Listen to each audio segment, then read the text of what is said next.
Bueno, muy buenos días para todos. Muchas gracias por conectarse el día de hoy. En nombre de la CCI France Colombia les damos la bienvenida a nuestro primer webinar del año sobre actualización legal para iniciar bien el año. Este webinar lo estamos haciendo con el apoyo de nuestra empresa afiliada ERES. El día de hoy nos acompaña en nuestra charla Ángela Cubillos. Ella es abogada en la Barra de París y de Colombia y consejera de Comercio Exterior del Gobierno de Francia. Inició su ejercicio profesional en el 2006 en el área contenciosa, elaborando estrategias de defensa de casos complejos. Desde el año 2015 integró en París la firma ERES, se encuentra adscrita a la Barra de París desde el 2018 y se ocupa principalmente de los asuntos relacionados con derecho de los negocios, nuevas tecnologías, protección de datos personales y contencioso. De igual manera, ella es responsable para Colombia de la firma de ERES. Se especializa en derecho de los negocios, comercio electrónico y protección de datos personales. También está con nosotros Laura Cancino, abogada de la Universidad Externa de Colombia y especialista en contratación internacional de esta misma institución. Magíster en Derecho de los Negocios Internacionales de la Universidad de París II. En su práctica profesional ha brindado asesoría a empresas respecto de asuntos contractuales relacionados con el derecho del consumidor, temas contractuales y labores de cumplimiento respecto del sistema de atención al consumidor financiero y protección de datos personales, y ha participado en algunos proyectos en derecho de las telecomunicaciones ante la Comisión de Regulación de Comunicaciones. De igual manera, nos está acompañando Jorge Benavides. Jorge es contador público de la Universidad Javeriana y especialista en Derecho Tributario Corporativo de la Universidad Externa de Colombia. Tiene experiencia en asesoría y planeación tributaria local e internacional, así como en proyectos especiales de estructuración y debida diligencia en diversos sectores de la economía, tales como petróleo y gas, manufactura y telecomunicaciones, entre otros. Actualmente se desempeña como socio de impuestos de la firma en Colombia. Y finalmente nos acompaña Jorge Mario Benítez. Jorge cuenta con más de 10 años de experiencia profesional como litigante y asesor de empresas en el área laboral. Desde el año 2012 se desempeña como profesor de posgrado de la Universidad Externa de Colombia y desde el 2014 como profesor de pregrado en el Departamento de Derecho Laboral de esta misma universidad. También es autor de diversos libros, capítulos de libros y artículos científicos de la materia y ha sido conferencista invitado en la Pontificia Universidad Católica de Minas Gerais en Brasil. Su especialidad, Derecho Laboral, Seguridad Social y Litigios Laborales. Si tienen preguntas, las pueden ir escribiendo en la parte de preguntas y respuestas o en el chat para que nuestros speakers las respondan al final de la presentación. También les recordamos que subiremos en los próximos días a nuestra página web la presentación de la charla junto con la grabación de esta sesión y la podrán encontrar en www.francebienalmediocolombia.com. Nuevamente buenos días y adelante, Ángela. Muy buenos días a todos. Muchas gracias por el espacio, por la invitación de la Cámara. Pues para iniciar, digamos que queremos hacer como una presentación en conjunto de la firma sobre todas las actualidades jurídicas que se han dado y que son importantes a tener en cuenta para este inicio de año. Digamos que vamos a hacer una presentación en tres ámbitos, una primera presentación en materia legal, que va a ser dada por mí, por Laura y por mí. Después tenemos la parte tributaria, que va a ser presentada por Jorge Benavides, y seguidamente una intervención en derecho laboral sobre las actualidades en materia laboral por Jorge Benítez. Entonces vamos a iniciar sobre los aspectos legales. ¿Cuáles son los aspectos, digamos, clave a tener en cuenta para el 2022, para el inicio del 2022, en materia, digamos, que de derecho de negocios para las compañías? Entonces vamos a iniciar la primera cosa, digamos, la primera reforma jurídica importante a tener en cuenta es la ley de pagos. Es un tema sobre el cual, digamos, ya habíamos hecho una presentación en la Cámara en el año 2020. Sin embargo, la ley inicia su aplicación más estricta a partir de este año 2022, imponiendo pues unos límites en los plazos de pago que van reducidos y limitados hasta máximo 45 días. Desde el año 2020 hasta ahora estaba limitado hasta un plazo máximo de 60 días, y este tema pues es muy importante porque puede afectar la liquidez de las empresas y generar pues pérdidas, digamos, de clientes para las pequeñas y medianas empresas, porque la ley no se aplica para todas las empresas, personas jurídicas en Colombia, está dirigida únicamente para las pequeñas y medianas empresas. Las grandes compañías entonces pueden cambiar de proveedor y decidir entonces ir con otras grandes compañías que no estén sometidas a la ley. Entonces, esta ley es aplicable para todos los pagos que se hayan causado como contraprestación, que sean los actos mercantiles celebrados por comerciantes o personas no comerciantes que ejerzan actividades mercantiles, en los actos mercantiles que hayan sido celebrados entre contratistas principales, sus proveedores y los contratistas, o incluso en los contratos que hayan sido celebrados con el Estado y que sean regidos por el Estatuto de Contratación. Es importante tener en cuenta que, digamos que acá no hay margen de negociación, estas normas son de carácter imperativo y por lo tanto no puede ser modificada por mutuo acuerdo entre las partes y cualquier disposición que se encuentre estipulada en algún contrato contraria a las disposiciones de esta ley se entiende como ineficaz de pleno derecho. En particular, digamos que las empresas que desconozcan ese plazo o limiten su responsabilidad, acá digamos que hay lugar a aplicación de intereses moratorios.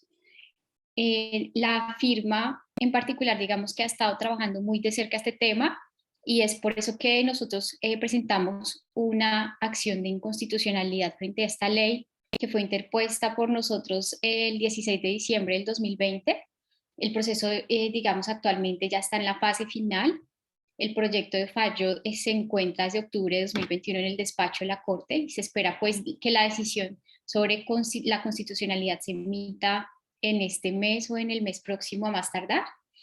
Los fundamentos que hemos dado por la inconstitucionalidad de la norma se indica como fundamentos de la violación de inconstitucionalidad el principio de igualdad, hay una vulneración al artículo 13 de la Constitución Política, porque hay una discriminación, digamos, entre las pequeñas y medianas empresas y las grandes compañías. La ley no se aplica para todos.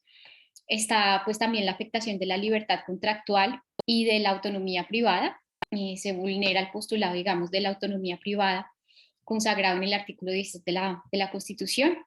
Y digamos que pues acá también hay una vulneración importante a la libertad contractual y en la libre iniciativa privada y especialmente a la libre competencia. Entonces, la Constitución pues, colombiana protege y prohíbe que se exijan permisos previos o requisitos para estas, digamos, contratos privados o para los pactos comerciales que se realicen entre particulares y por lo tanto, pues hemos considerado que se podía invocar válidamente una vulneración a la Constitución. El detalle pues de la demanda es un poco más extenso y acá simplemente estoy haciendo un resumen por temas de tiempo. En todo caso, lo importante a tener en cuenta es que a partir de este año el término inicia a contar del pago para estos 45 días y se tiene como término de iniciación la fecha de recepción de las mercancías o la terminación de la prestación de los servicios. Hay un decreto que reglamentó esta norma, que es el decreto 1733 de 2020, y él dispone que el pago se inicia a contar a partir de la fecha de la entrega de las mercancías y de la prestación efectiva del servicio, cuando la factura no sea recibida por el adquiriente a través de medios electrónicos o cuando el vendedor no esté obligado a expedir la factura. La recepción de la factura produce efectos de inicio de cómputo de término, siempre que se encuentre garantizada. Entonces, la identidad, la autenticidad de la persona que está suscribiendo la factura, la integridad de la factura y la recepción por el interesado.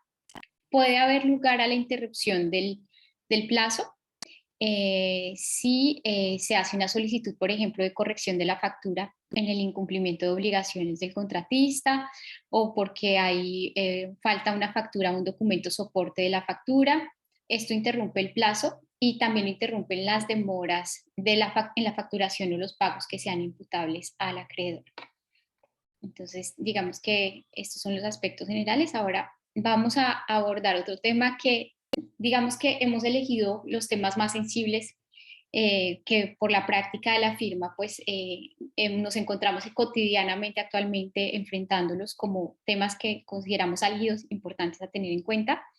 Pues como no es un secreto para nadie, actualmente estamos viviendo un problema de escasez y abastecimiento en, en materias primas y transporte. Entonces tenemos pues estos dos inconvenientes. Digamos, acá no es una reglamentación en vigor como tal, sino es un contexto económico que nos hizo pensar en la importancia de hablar con ustedes sobre este tema para de pronto presentarles algunas soluciones jurídicas que podrían ser implementadas dentro de sus compañías. Desde el último trimestre del 2021 existieron pues problemas de abastecimiento a nivel global.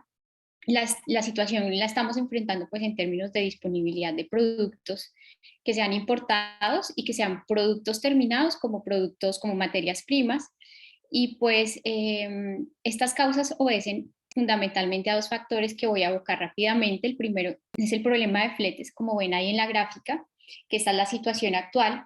Hay una volatilidad de la demanda mundial sin precedentes después de la caída del comercio exterior mundial en 2020.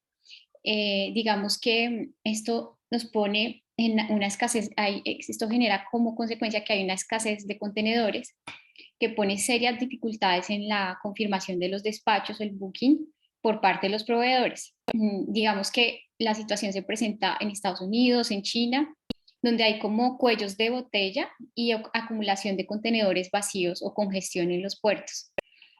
Digamos que, por ejemplo, en Estados Unidos los casos más críticos están en Los Ángeles y Long Beach.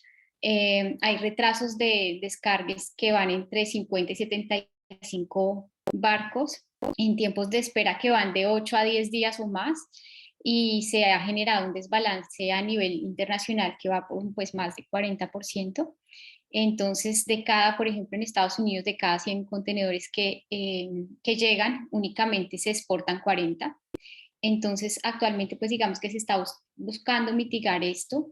Sin embargo, pues las navieras han intentado eh, regresar los contenedores vacíos que van hacia Asia y han solicitado nuevos contenedores que van a recibir solamente a partir, se estima, de 2023, porque hay en este momento una escasez igualmente del acero para la producción. Entonces, digamos que es una situación que no se va a arreglar de forma inmediata, sino que es un problema que va a persistir durante un tiempo determinado que lógicamente no podría yo estimar.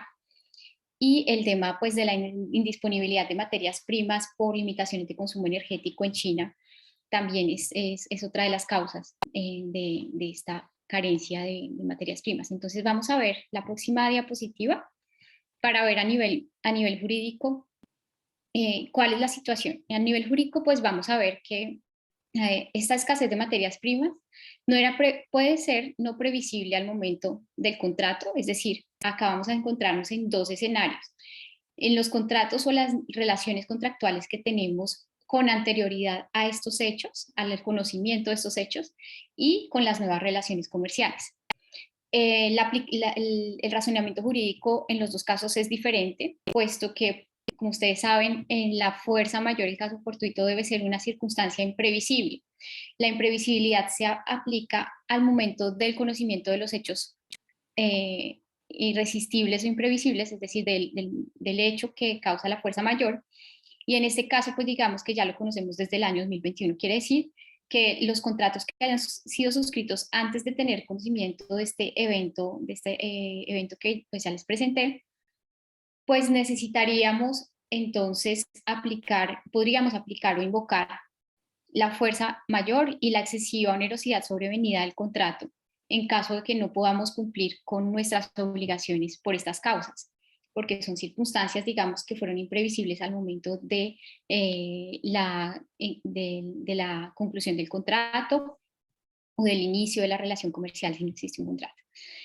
Y con relación a las nuevas relaciones jurídicas, digamos que es necesario integrar cláusulas en los contratos que permitan atemperar pues, los efectos de la volatilidad del mercado. Digamos, ahí podríamos pensar en la posibilidad de, cuando estamos suscribiendo actualmente contratos, tener en cuenta y muy presente que existe una volatilidad actual de los precios en el mercado y integrar, digamos, unas cláusulas tipo a todos los contratos que se estén concluyendo para impedir que esto nos pueda afectar el valor del contrato ulteriormente y las fechas de cumplimiento. Entonces, con los contratos que fueron concluidos con anterioridad, se recomienda solicitar también, si es posible, renegociar los contratos, también aduciendo esta fuerza mayor o la excesiva onerosidad sobrevenida. Digamos que ahí habría que justificar, entonces, pero pues es un hecho de conocimiento público, entonces, pues digamos, la dificultad no es mucha para poderlo probar. Y digamos que acá lo que podríamos hacer es, desde el punto de vista del derecho colombiano, argumentar que el artículo 1604 del Código Civil es eximiente de responsabilidad para el deudor por caso de fuerza mayor y caso fortuito, se podría invocar. Y en este caso, pues argumentaríamos que no es posible ejecutar o satisfacer, digamos, la obligación por un acontecimiento que fue absoluto, de carácter absoluto e insuperable, que es totalmente ajeno a la voluntad a la voluntad de cumplir por parte del debitor, del deudor, y que tiene, pues digamos que en este caso se prevén como las cláusulas esperar un término para que esta circunstancia imprevisible desaparezca, o en su defecto pues podemos invocar también la terminación del contrato, que son, digamos, los dos efectos jurídicos que se pueden dar para la fuerza mayor. Es importante tener en cuenta acá que también para las nuevas relaciones comerciales podemos entonces invocar una redacción de una cláusula que cubra a los proveedores respecto de la volatilidad de los precios y materias primas. Nuestra firma, por ejemplo, pues redacta cláusulas más o menos dirigidas en ese sentido, que digan, por ejemplo, que la vigencia de los precios será fijada semestralmente y que luego serán reajustados semestralmente previa negociación entre las partes, hasta cuando se solucione el problema actual existente en los precios de materias primas a nivel mundial. También podemos asumir, o sea, incluir como una incrementación de acuerdo con el IPC si se puede lograr. Hay empresas que la rechazan, entonces también se propone la variación de hasta el 20% o un porcentaje que va a ser asumido por el vendedor. Entonces, por ejemplo, si el proveedor tiene un inconveniente para el aumento de la materia prima, lo que se sugiere es que se fije un porcentaje en el contrato que diga, bueno, si el precio va a aumentar más de un 10-20%, aquí nos tenemos que sentar entonces a reajustar los precios. Y si el precio aumenta, pero por un monto inferior al 20% del valor que se ha pactado, pues entonces el proveedor va a asumir este valor.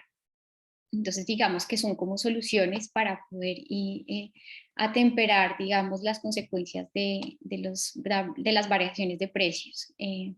Y también, pues, digamos, en temas de prestación de los servicios, en cumplimiento de entregas también, igual negociar como el tema de los contratos en lo relacionado con los niveles de servicio que se están prestando. Hay otro tema que nos parece muy importante evocar, y esta vez no es porque existe, digamos, un riesgo de sanción alto, pues hemos presenciado que desde el año 2021 la Superintendencia de Transporte ha sancionado a empresas generadores de carga y transportadores de carga, es decir, cualquier empresa que utilice los medios de transporte en Colombia por incumplir con el Registro Nacional de Despachos de Carga RNDC. Y no informar, pues digamos, al Ministerio de Transporte sobre los valores de los fletes y efectuar los pagos. Lo que se está realizando, que es una práctica común, es que se están realizando unos pagos por debajo de los costos de operación que están establecidos formalmente por CICETAC, y realizan descuentos que no son autorizados al valor pactado y no pagan el reconocimiento de estos tiempos de espera y de cargue y descargue de mercancías.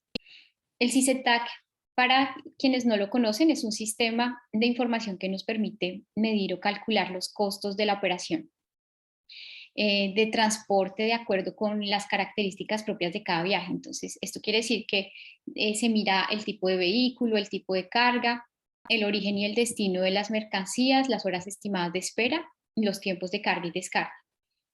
En la normatividad vigente se previó que en ningún caso se pueden efectuar pagos por debajo de estos costos de operación publicados en el Sistema de Información de Costos Eficientes de Transporte de SICETAC. Y digamos que estos riesgos los hemos visto, si el año pasado iniciaron estas sanciones y estas sanciones ascienden a un total de multas de más de 784.000 millones de pesos y se aplican no solamente a la empresa transportista, las empresas de transporte, sino también a las empresas que contratan, es decir, a las empresas que se consideran como generadores a la luz de la reglamentación, generadores de transporte. Entonces, en este orden de ideas, pues digamos que la recomendación de la firma es acogerse al respeto de este sistema de CICETAC. Y el CICETAC, pues digamos que acá se aplica pues, para las operaciones de radio nacional intermunicipal, en donde no exista, pues, en las cuales exista el manifiesto de carga. Si la operación no es nacional, la operación nacional sería internacional. Si digamos estamos hablando de una operación de comercio internacional, estaría exenta de este manifiesto de carga y por lo mismo de respetar los valores de CICETAC. Acá estamos hablando solamente de transporte a nivel nacional.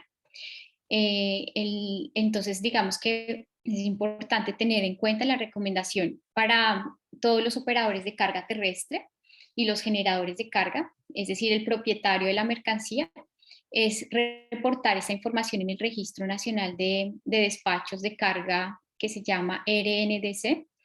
Este reporte lo alimenta el CICETAC y el Ministerio de Transporte reporta. Entonces, digamos que si la empresa transportadora realiza el reporte y ustedes no lo realizan, se puede ver si la empresa ha reportado o no. Hay como un cruce de información. Entonces, es importante ver si ustedes ya lo han hecho en alguna ocasión, si han ya reportado en el Registro Nacional de Despachos de Carga, puesto que si no han hecho ningún reporte, se puede hacer, digamos, en cualquier momento para evitar estas sanciones. Una vez realizado ya el primer reporte, este reporte se debe hacer solamente actualizado una vez al año, si es por lista de precios o también de manera inmediata si se trata de una operación concreta y del manifiesto. Y finalmente, pues hay un tema que también hemos hablado bastante y evocado, hemos trabajado bastante en la firma, que es yo pienso que es la reglamentación más importante que salió el año pasado.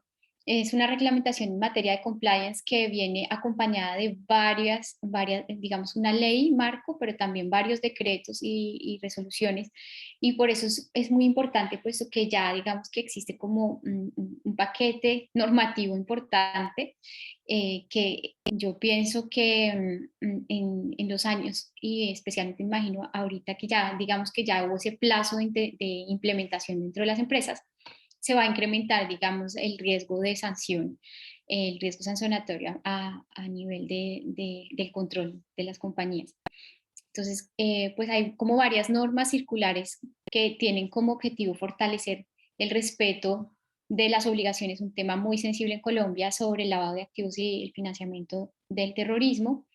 Y entonces se recomienda a las empresas actualizar en caso de que no lo tengan, generar pues los documentos que se están obligando, se les obliga a las empresas a tener actualmente, que es como un programa de ética y transparencia, un código de ética, la política de regalos e invitaciones. Digamos que antes de continuar, el tema de compliance sí se aplica para las empresas francesas, puesto que pues tienen actividades a nivel internacional y este es uno de los requisitos de aplicación de la normatividad. Las empresas que son locales no tienen estas, digamos, hay unos requisitos, pero para el caso de las empresas francesas, sin duda alguna, como tienen actividades a nivel internacional, están obligadas a cumplir con esto. Y importante a tener en cuenta que como empresas francesas no solamente tienen la obligación de cumplir con la reglamentación interna colombiana, sino que a su vez también se encuentran sometidas al respeto de la ley Sapin-II francesa sobre compliance. Entonces, digamos que importante para iniciar bien este año es implementar ese programa de ética y transparencia dentro de la compañía, que tiene que explicar cuál es la política de la empresa en estos temas, el código de ética, la política de regalos e invitaciones de los trabajadores, la política de las donaciones y las contribuciones que realice la compañía, y recomendable igualmente que con todos los proveedores y clientes, con todas las personas jurídicas o físicas con las cuales ustedes tengan alguna relación de índole comercial, incluso hasta aunque sea un contrato de arrendamiento, cualquier tipo de relación jurídica que inicien, obligatorio verificar y se recomienda verificar en las bases de datos de SARLAF y todas las bases de datos existentes si las personas no se encuentran reportadas, digamos, como para hacer un control previo, y igualmente pues la suscripción de los documentos que van acompañados al inicio de la relación comercial, como la declaración de origen de fondos, que, en la cual pues digamos que la persona se está comprometiendo a asegurar que no tiene actividades vinculadas con el tema de lavado de activos y financiamiento de terrorismo. Entonces, como parte de la previsión para prevenir estar, digamos, inmersos en una causal de sanción, pues las sociedades deben iniciar unas due diligence o debidas diligencias respecto a estas personas y realizar, pues, digamos, un control exhaustivo para importante no solo hacer suscribir esos documentos, sino también ese control permanente, ese control que no debe ser solamente al inicio de la relación comercial, sino que igualmente debe hacerse de forma periódica, digamos, o anualmente, para verificar que la situación del cliente o del proveedor no ha variado, porque pues él puede ser sancionado o condenado, digamos, por algún delito de forma posterior al inicio de la relación comercial. Digamos que además de esto, pues hay otros documentos que se recomienda suscribir, como el acuerdo de confidencialidad, la autorización de tratamiento de datos, la política de tratamiento de datos, y pues ya este tema lo va a presentar Laura, que nos va a detallar un poco más el tema de compliance de los documentos, de qué debe contener cada uno de estos documentos, y de igual forma pues nos va a presentar también cuál es la nueva reglamentación en materia de habeas data que fue promulgada a finales del año pasado. Muchas gracias. Laura. Gracias, Ángela. En efecto, como estaba diciendo Ángela hace un momento, el año pasado se profirió una serie de normas respecto de de la prevención al lavado de activos y la lucha contra la corrupción. Estas normas se vinieron a ver reforzadas por la expedición de la Ley 2195 de 2022, que tiene por objeto precisamente adoptar disposiciones tendientes a prevenir los actos de corrupción. Esta norma refuerza la responsabilidad de las personas naturales y jurídicas frente a dichos actos, por lo que incluye como sujeto pasivo de las sanciones administrativas a las personas jurídicas y sucursales de sociedades extranjeras domiciliadas en Colombia, por lo que en efecto las entidades o las sociedades francesas se encuentran sujetas a la normatividad colombiana en esta materia. Estas sanciones por incumplimiento de la normatividad vigente en materia de prevención contra el lavado de activos, lucha contra el terrorismo y lucha contra la corrupción, van desde una multa de 200.000 salarios mínimos legales mensuales vigentes más el provecho pretendido con la comisión de la conducta, hasta la posibilidad de inhabilitarlos para contratar con el Estado, recibir incentivos del Estado y la publicación en medios de amplia circulación por la comisión de la conducta, lo que implica un riesgo reputacional bastante importante. Esta norma incorporó la obligación de todas las personas jurídicas de adoptar programas de transparencia y ética empresarial bajo los lineamientos dispuestos por la Superintendencia de Sociedades. Es importante recordar que el año pasado únicamente ciertas sociedades estaban obligadas a tener este programa de transparencia y ética incorporado dentro de sus documentos corporativos. Sin embargo, con la expedición de la norma 2195 del 2022, esta obligación se extiende a todas las sociedades vigiladas, sea por la Superintendencia de Sociedades o por la Superintendencia Financiera. Este programa de transparencia, ¿qué debe contener?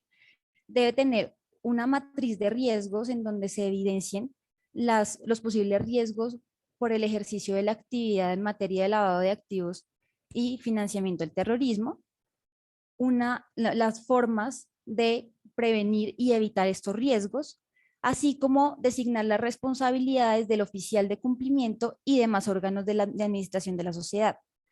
Cada sociedad que esté obligada a tener el programa de ética y transparencia debe contar con un oficial de cumplimiento. Este oficial de cumplimiento debe ser nombrado por la junta directiva de la sociedad correspondiente y debe tener unas características particulares designadas por una circular expedida el año pasado por la Superintendencia de Sociedades, las cuales son tener un título profesional y acreditar experiencia mínima de 6 meses en el desempeño de cargos similares, acreditar el conocimiento en materia de administración del riesgo de lavado de activos y financiamiento del terrorismo, estar domiciliado en Colombia, tener capacidad para tomar decisiones para gestionar el riesgo, por lo que además de tener una comunicación directa con los directivos de la empresa, no puede tener no puede depender, perdón, de ninguno de los órganos sociales o la administración. No puede fungir como oficial de cumplimiento para más de 10 empresas y adicionalmente, como debe ser una persona que debe tener un poder de decisión importante para evitar los riesgos de lavado de activos y financiación del terrorismo al interior de la empresa, debe ser independiente y por lo tanto no debería contar con un contrato de trabajo con la empresa con la que funja, a menos de que demuestre que cumple con las medidas de debida diligencia necesarias para el ejercicio de la actividad. Ahora bien, también estábamos conversando con Ángela, o Ángela nos indicaba que el año pasado se expidió una ley muy importante, que es la ley de habeas data. Esta ley vino a complementar la ley 1266 de 2008, en lo que se refiere a la permanencia y reporte en las centrales de riesgo. Respecto de la información positiva, la ley resalta que esta se puede mantener en las bases de datos de manera indefinida. Sin embargo, respecto de la información negativa o por los reportes negativos ante las centrales de riesgo, esta información tiene un tiempo máximo de permanencia en las bases de datos. Este tiempo máximo sea por el doble de la mora de la obligación que estaba pendiente de pago y hasta 4 años después del pago, pero que en ningún caso puede ser mayor a 8 años después de que la obligación entró en mora. Existe un periodo de transición respecto de la aplicación de esta norma y eso puede beneficiar a las empresas o a las personas naturales que hayan tenido alguna obligación en mora antes de la vigencia de la norma, antes de la expedición de la norma, ya que una vez se extingan las obligaciones pendientes de pago, durante los siguientes 12 meses a la expedición de la norma, se deberán borrar los registros negativos dentro de los 6 meses siguientes en todas las centrales de riesgo. Y adicionalmente se indica que si las personas habían realizado ya el pago con 6 meses de anticipación, todas las centrales de riesgo deberán eliminar estos reportes negativos de manera inmediata. Finalmente, se indica que cuando haya obligaciones inferiores o iguales al 15% de un salario mínimo legal mensual vigente, el dato negativo únicamente se podrá reportar cuando haya habido 2 comunicaciones con un periodo de 20 días de diferencia a el deudor con el fin de que satisfaga la obligación. Esto con el fin de proteger la información que se reporte a las centrales de riesgo por parte de las personas que tengan alguna obligación pendiente de pago. Es importante tener en cuenta que en caso de incumplimiento de lo indicado en la norma, la Superintendencia de Industria y Comercio puede imponer sanciones de hasta 2.000 salarios mínimos legales mensuales vigentes, lo que implica entonces un riesgo bastante elevado de sanción en caso de que no se realicen los reportes al momento que debe ser o que se realicen o que se mantengan datos negativos dentro de las bases de datos de centrales de riesgo o dentro de las empresas. Le voy a dar la palabra ahora a mi compañero Jorge, nos va a explicar los temas tributarios. Entonces, Jorge, te doy la palabra. Gracias, Laura. Muy buenos días a todos. Espero se encuentren muy bien esta mañana. En esta sección, este segmento de nuestro webinar, junto con la Cámara, queremos resaltar algunos temas en materia tributaria muy asociados con temas de cumplimiento y con temas de soportes de costos y gastos, que son muy importantes tener en cuenta, porque pues finalmente son los que el día de mañana en una auditoría de la administración pues son los que van a empezar a revisar, y es importante pues estar muy en línea y estarlos cumpliendo en debida forma. Dicho esto, digamos que vamos a hacer como un recorrido en varios temas, pero pues que seleccionamos pensando en que nos parece muy relevante que ustedes los tengan muy presentes en este inicio del año, inclusive frente al año que están cerrando, porque pues finalmente, si bien es cierto que ya estamos en el año calendario 2022, muy seguramente nuestras empresas en las cuales estamos en este momento están cerrando la mayoría de sus estados financieros, ya están pensando en su declaración de renta que van a presentar del año 21 en el año 22, y obviamente en paralelo pues ya inició pues, la actividad del año 22, entonces es muy importante pues tenerlo muy de presente. Dicho esto, no sé, Laura, si ahí me puedes dar el control. Listo ya, gracias.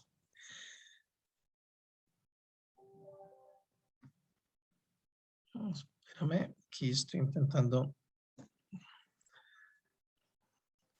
No sé si me puedes ahí ayudar, Laura, porque sabes que creo que se demora un poco en pasar. Déjame. Ok, vámonos. El primer tema, digamos, que queremos conversar con ustedes, y fue un tema que introdujo la última reforma tributaria, que fue la ley 2155 de septiembre del 2021, está asociado con lo que llaman el sistema de facturación, ¿sí? Y aquí digamos que lo que queremos decir es que este sistema de facturación básicamente está comprendido por todo lo que es la factura de venta y todo lo que son los documentos equivalentes, ¿sí? Y dentro de este mismo sistema de facturación están incorporados todos aquellos documentos que la autoridad de impuestos califique o clasifique como documentos electrónicos.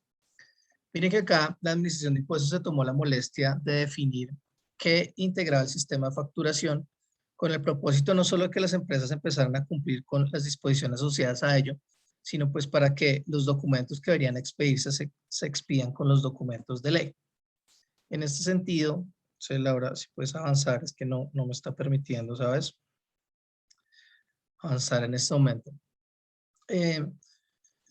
Básicamente, digamos que la norma o lo que queremos resaltar acá son dos cosas. Lo primero es que si yo estoy obligado a facturar o si yo estoy obligado a emitir un documento equivalente, ¿cuáles son los documentos equivalentes? Pues básicamente los que trata el artículo 13 de la resolución 42 de mayo del 20, ¿sí? O si yo estoy obligado a emitir un documento electrónico, como es el caso, y que más adelante vamos a hablar de ello, como es el caso del documento soporte de nómina electrónica. Si yo no emito esos documentos en debida forma, ¿sí? O con los requisitos de ley, pues la ley tributaria me sanciona. Entonces, básicamente la norma lo que dice es, si tú no haces la transmisión de estos documentos en debida forma, ¿sí? La sanción la cual te aplicará en este caso será la sanción del artículo 651, ¿sí? También de esa misma manera existe que cuando tú emites o sea, transmitiste el documento, ¿cierto? Si no lo transmites bien, la sanción es 651. Si tú emites ese documento, lo transmitiste, pero resulta que lo transmitiste sin el cumplimiento de los requisitos, en ese caso ya la sanción no es la del artículo 651, sino es la sanción del artículo 652. Y finalmente está la sanción en aquellos casos en que tú definitivamente tenías la obligación de emitir el documento y definitivamente no lo hiciste. Entonces ahí te aplica la sanción del artículo 652 raya 1. Digamos que de fondo el tema es que si tú emites estos documentos sin requisitos o no los transmites en debida forma o finalmente no los emites, pues puedes estar inmerso en sanciones de tipo económico. Y adicionalmente, que tal vez es lo más relevante acá, es que esos documentos que forman parte del sistema de facturación, como digo, ya sea la factura de venta, ya sea los documentos equivalentes o ya sea los documentos electrónicos, este para ti va a ser el soporte de costos, gastos e impuestos descontables. Entonces, si yo no lo hago en debida forma, pues el día de mañana que esté preparando mi declaración de renta, si la DIAN me audita, me podría desconocer esos costos y gastos o impuestos descontables y pues el día de mañana tener que generar un mayor pago, ya sea o de IVA o de renta. ¿Listo? Aquí hay algo particular y esto, sí, digamos, es relevante. A pesar de que no se ha reglamentado, estamos esperando el reglamento, pero seguramente es algo que va a pasar este año. Y es que cuando yo realizo operaciones, digamos, o presto un bien, prendo un bien o suministro un servicio y, digamos, otorgo un crédito, un plazo para el pago, lo que establece, digamos, la norma que introdujo en la reforma tributaria fue que cuando yo reciba la factura, ¿cierto? Cuando yo, digamos, reciba la factura por parte del proveedor, el cual, digamos, me prestó ese servicio, me suministró ese bien, dándome crédito para el pago, yo tengo que tomar dos acciones. ¿Cuáles son esas dos acciones? Principalmente, las dos acciones que debo tomar es que debo emitir yo como receptor de esa factura del proveedor, tengo que enviar un mensaje electrónico a ese proveedor mediante el cual yo voy a confirmar. Lo primero que voy a confirmar es que efectivamente yo recibí esa factura o recibí ese documento equivalente. ¿Listo? Y lo segundo que yo voy a confirmar es que efectivamente doy fe de que hay una realidad económica en la transacción. Es decir, que efectivamente yo sí recibí ese servicio o yo definitivamente sí recibí ese bien. O sea, que es una operación real. Este mensaje electrónico, que es el que yo envío, ¿cierto? Por parte, digamos, del receptor de la factura del proveedor, es el que finalmente me va a permitir a mí acreditar ese costo o ese gasto o ese impuesto descontable. Aquí digamos que la reflexión que tenemos que hacer es que seguramente la mayoría o ya todas las empresas están hoy en el sistema de facturación electrónica. Si quieres, pues, espera un segundo ahí, Laura. Ya está, digamos, en el sistema de facturación electrónica. Entonces nos toca trabajar muy de la mano con nuestro proveedor tecnológico para efectos de identificar cuál va a ser la forma de poder enviar estos mensajes electrónicos al proveedor para decirle que recibe la factura y para ratificar que efectivamente la operación es real. ¿Listo? Ustedes dirán, bueno, probablemente hoy en día con el uso de la tecnología esto no debería ser dispendioso. Sin embargo, es un proceso que tenemos que revisar porque pues, recuerden que yo en el día no necesariamente voy a recibir una o dos facturas de un proveedor. Si mi volumen de operaciones es relevante, pues yo puedo estar recibiendo, no sé, 100, 200, 500, 1000 facturas más. Entonces, pues necesito asegurar un proceso, ¿sí? Que lo tengo que asegurar a través de medios tecnológicos por el cual pues yo pueda dar como la aceptación. ¿Listo? Y lo último que queríamos, que era lo que estábamos hablando ahora ahí, simplemente el documento de soporte post, que ustedes saben que hoy en día, digamos, no me sirve como soporte de costo o gasto, o sea que la idea es no seguirlo recibiendo. Y en su lugar simplemente pedirle al proveedor que me emita una factura electrónica para no tener, digamos, inconvenientes al momento de la deducción de esas partidas. Si yo soy una empresa que emito documentos POS, pues lo puedo seguir haciendo, sin perjuicio que también debo emitir factura electrónica si así me lo requieren. Solo que la novedad aquí es que ese documento POS que yo puedo emitir por cada transacción no puede superar más de 5 VTs, ¿cierto? Entonces, si el valor de la venta del bien o de la prestación de servicio es igual o inferior a 5 VTs, puedo emitir mi documento POS. Si es superior, pues necesariamente tengo que emitir la factura electrónica. ¿Listo? Si quieres, avancemos. Entonces, aquí, como les digo, este tema es un tema que nos toca esperar que salga el reglamento, pero en paralelo, pues tenemos que irnos preparando con nuestro proveedor tecnológico para ver cómo vamos a cumplir la disposición. ¿Listo?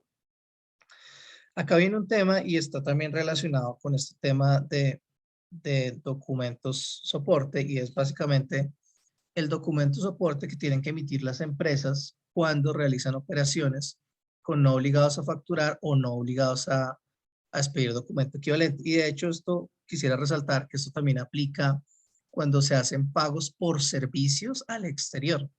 Entonces, digamos que esta norma no es que sea nueva, esta norma realmente viene aplicando desde mayo del año 2020. ¿Qué es lo nuevo?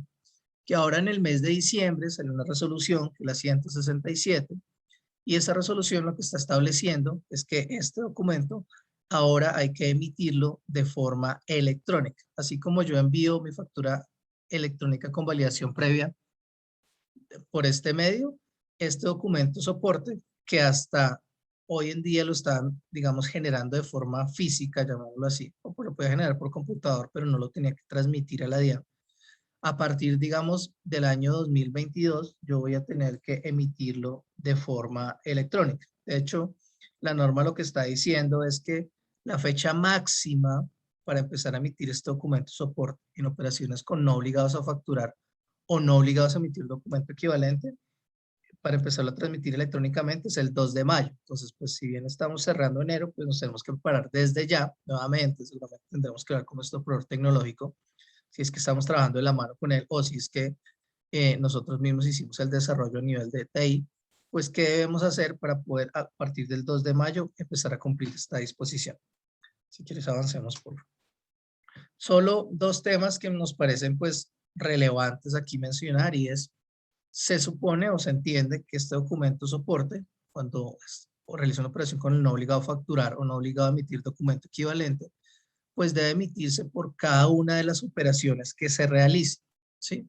Sin embargo, esta resolución tiene algo particular y es que dice que cuando las operaciones se realicen con un mismo proveedor, yo podré acumular las operaciones de la semana, ¿sí?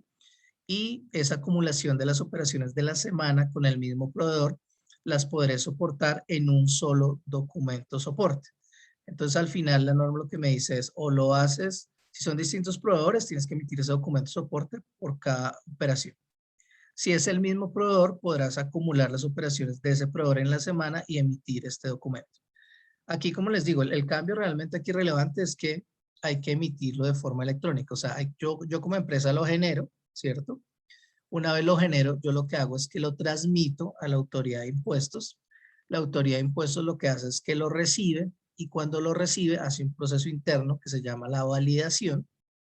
Una vez la autoridad de impuestos lo valida, lo que sucede es que ya ese documento soporte se envía, digamos, a su receptor, ¿cierto? Entonces hay una recepción por parte del receptor y posteriormente, digamos, una aceptación. Entonces, aquí lo novedoso es que este documento hay que emitirlo ahora de forma electrónica y va a viajar directamente a la autoridad de impuestos para su respectiva, pues, validación. ¿Listo?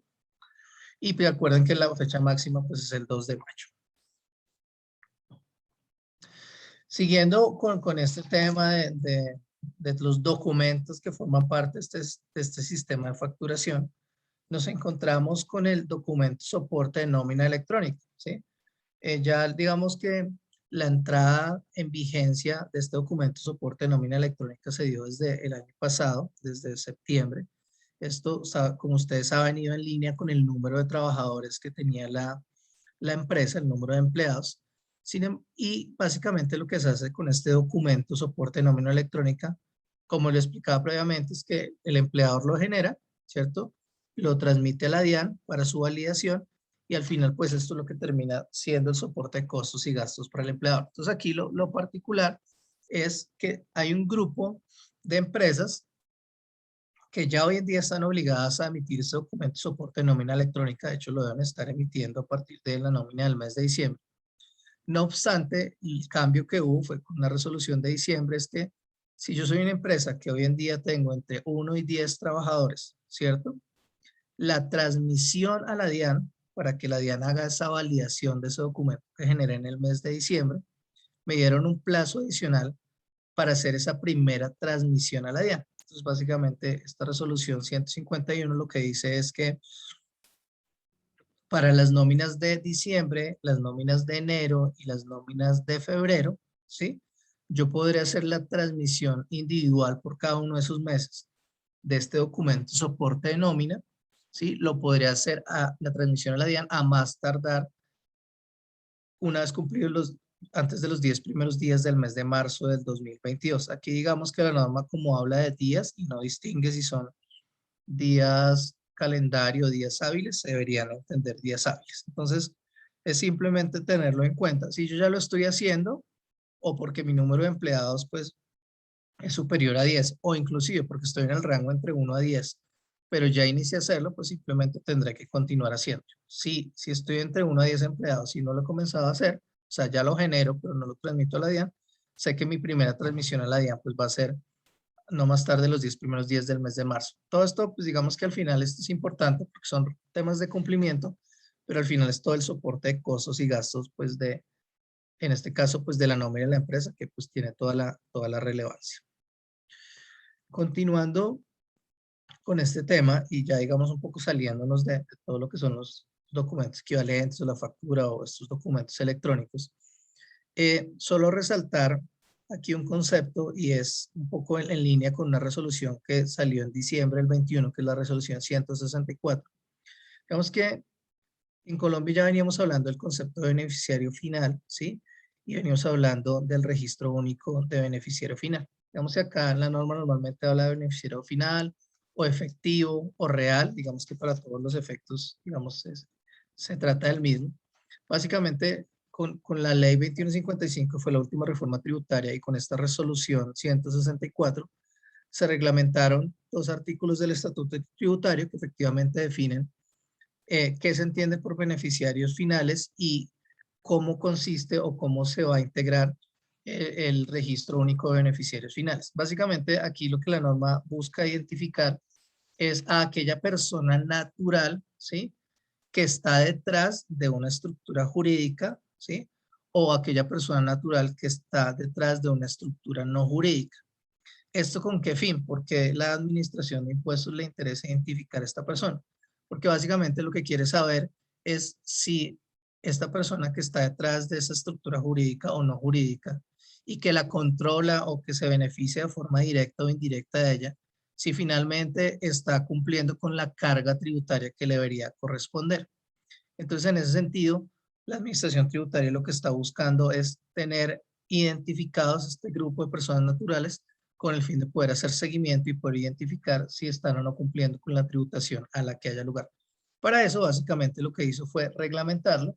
Aquí digamos que es importante saber que esto pues no es que sea algo ajeno a las empresas en general.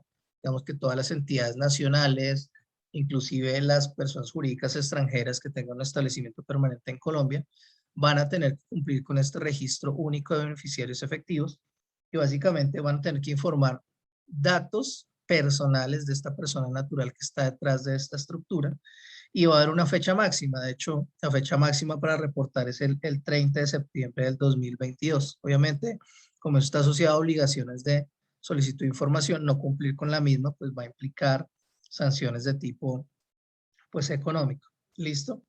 Entonces, digamos que este es un tema que tenemos que tener en el radar. La Administración de Impuestos ya había intentado solicitar esta información en el reporte de medios magnéticos para el año 2018 y 19 estuvo vigente la obligación de reporte de beneficiarios efectivos en esta obligación de medios magnéticos. En el año 2020 suspendió, digamos, esa obligación y un poco lo que está haciendo aquí es retomar este tema pues para poder conocer quiénes son las personas naturales que están detrás de estas estructuras. ¿Listo? Obviamente esto tiene pues todo un trasfondo de cómo se va a administrar esta información. ¿Listo? Ahora, si quieres avancemos, que esto era un poco como comentarios de lo último que decía la resolución. Listo. Continuando con el tema, y este es un tema más que pues tiene impacto en los estados financieros que vamos a cerrar ahorita a diciembre del 2021, y tiene que ver con el reconocimiento del impuesto diferido, que si bien, digamos, este impuesto diferido realmente es una noción tipo contable, ¿sí? De hecho, para efectos fiscales no tiene ninguna incidencia en el patrimonio, digamos, fiscal de las sociedades, pues básicamente sí es una partida que forma parte integral del estado de situación financiera de las sociedades. ¿Y qué pasó? Resulta que como hubo reforma tributaria y como parte de los cambios que hubo en materia del impuesto a la renta, fue que se incrementó la tarifa del impuesto de renta de las sociedades en general, llegando a partir del año 2022 a un 35%, estando, digamos, en el año 2021 en un 31%. Entonces el gobierno emitió un decreto, ¿sí?, donde básicamente lo que está diciendo en este decreto es que da la opción a las empresas, y es opcional, o sea, no es obligatorio, da la opción de que si las empresas consideran que al hacer el cálculo del impuesto diferido a diciembre, producto del incremento de la tarifa de renta, ellos desean registrar este efecto del impuesto diferido ocasionado por el cambio de tarifa, no en el estado de resultados, sino como parte de las utilidades acumuladas o los resultados acumulados de la empresa en el patrimonio, podrán hacer. Este tema, digamos que pues ha generado bastante controversia. Un poco el fondo detrás de esto, ¿qué es? Que piensen, digamos, que una sociedad que registra un impuesto diferido pasivo, o sea, que va a reconocer un gasto en su estado de resultados, ¿cierto? Pues seguramente al incrementarse la tarifa a 4 puntos, si su impuesto diferido era pasivo, con el incremento de la tarifa, pues se va a aumentar ese pasivo. Es decir, que su gasto se va a aumentar. Situación que probablemente desde el punto de vista financiero, pues va a tener una incidencia importante en su estado de resultados. Entonces, un poco lo que busca este decreto es aminorar como ese efecto.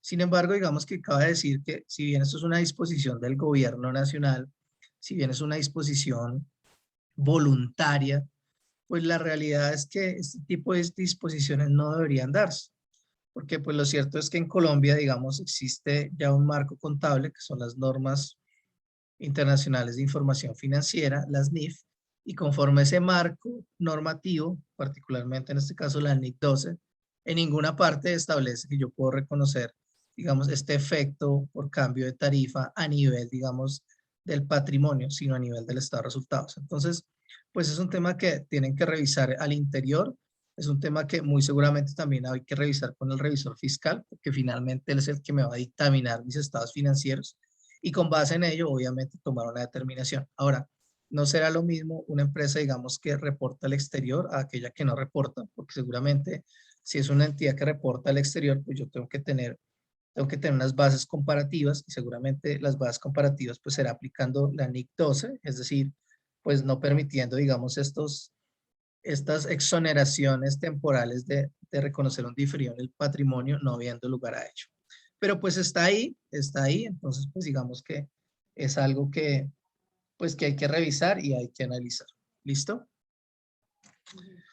Ya digamos pasando a otro plano, aquí digamos que queríamos era resaltar como dos situaciones puntuales que nos parecen relevantes asociadas con el calendario tributario, que pues son las fechas, digamos, de obligaciones de cumplimiento de todas las declaraciones de impuestos en el año 2022. Y aquí nos queríamos centrar en dos de ellas. Básicamente una que tiene que ver con el tema de expedición de certificados. En este caso, ¿qué certificados? Pues los certificados tanto de ingresos y retenciones de mis empleados, como los certificados que le emito a todos los terceros, ¿sí? Cuando le hago pagos y que al momento de hacer el pago les detraigo una porción por concepto de retención en la fuente. Digamos que esto históricamente siempre ha sido así. Este año pues no fue la excepción. La norma lo que dice es que este certificado debe emitirse no más tarde del 31 de marzo, en este caso del año 2022, aquellos que corresponden al año 2021.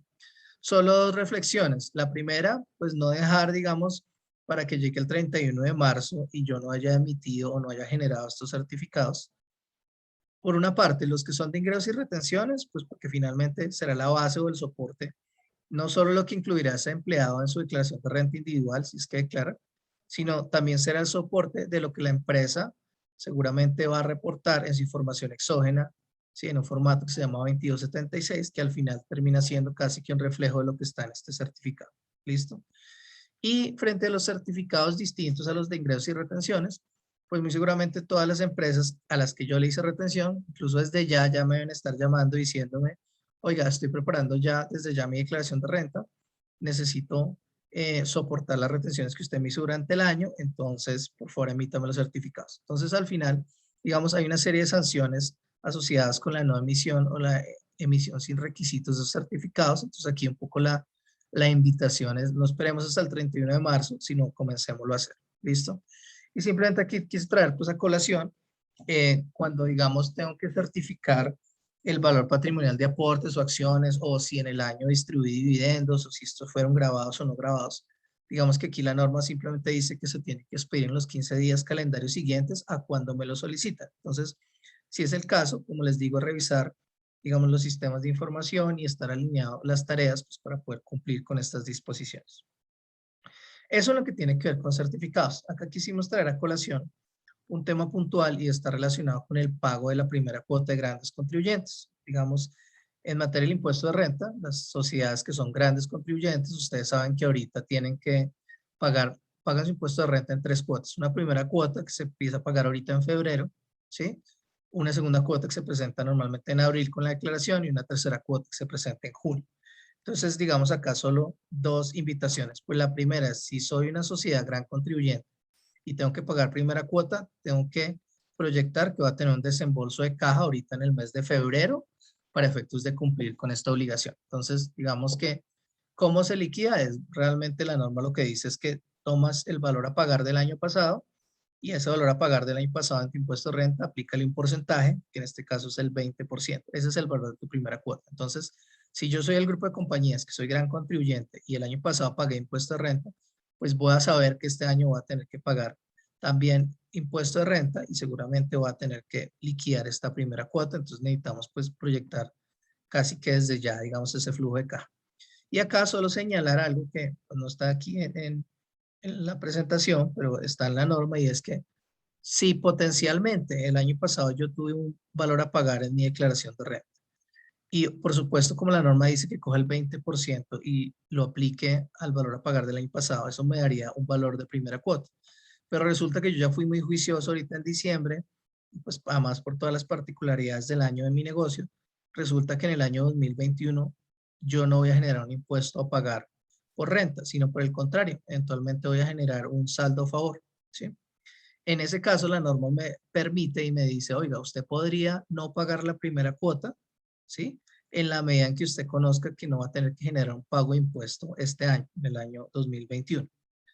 Esto es importante porque obviamente pues estamos hablando de flujo de caja, o sea, es decir, pues si no tengo que liquidar primera cuota porque mi resultado va a ser a favor y no a pagar, pues es una opción. ¿Qué es importante? Pues estar seguro de ellos, porque si el día de mañana, hoy estimo eso con mis números a diciembre, pero resulta que por allá en abril, cuando estaba haciendo mi declaración, me di cuenta que sí tenía un valor a pagar y que lo que había concluido en diciembre no era cierto, pues lo que va a pasar ahí realmente es que pues va a tener que pagar igual esa primera cuota más unos intereses moratorios. Entonces, pues la idea es que no tenga ese sobrecosto. Entonces, solo como comentar esas 10 situaciones como para que lo revisemos pues al interior de nuestras compañías, ¿vale? Siguiendo con este tema, ¿cierto? Si quieres ya avancemos, que esto era lo que estábamos comentando. Siguiendo, digamos, con este tema, solo queríamos resaltar algunos beneficios que existen en materia de generación de empleo. Estos beneficios no necesariamente son nuevos, ya digamos han venido existiendo, pero es como una invitación a que revisemos si los requisitos que me exigían estas disposiciones se cumplieron para el año 2021, ¿cierto? O si eventualmente pensando en el año 2022 pudiera estar inmerso en alguno de ellos. Entonces, pues son 4 puntual, voy a rápidamente mencionar cada uno de ellos. El primero, digamos, que es lo que se conoce como la ley de primer empleo, que básicamente es una disposición que establece que yo contrato, digamos, trabajadores, ¿sí? Nuevos trabajadores menores de 28 años, ¿sí? Y que para esas personas sea su primer empleo, de hecho esto lo certifica el Ministerio de Trabajo. Yo como empresa podré tomar como una sobrededucción sobre el valor que yo le pago, ¿sí? Básicamente yo podré tomar hasta un 120% de los pagos que yo realice por salario. Entonces, si su salario son 100, pues yo podré tomar como una deducción adicional de 20. O sea, voy a deducir 120 en lugar de 100. Esto obviamente tiene una limitación, tienen que ser menores de 28 años y básicamente tiene un número máximo, digamos, de VTs. ¿Listo? Pero es como una invitación a que revisemos con nuestras áreas de gestión humana, ¿cierto? Para efectos de identificar si efectivamente de pronto cumplí en el 2021 con esto y puedo aplicar, ¿cierto? Cuando esté preparando mi renta.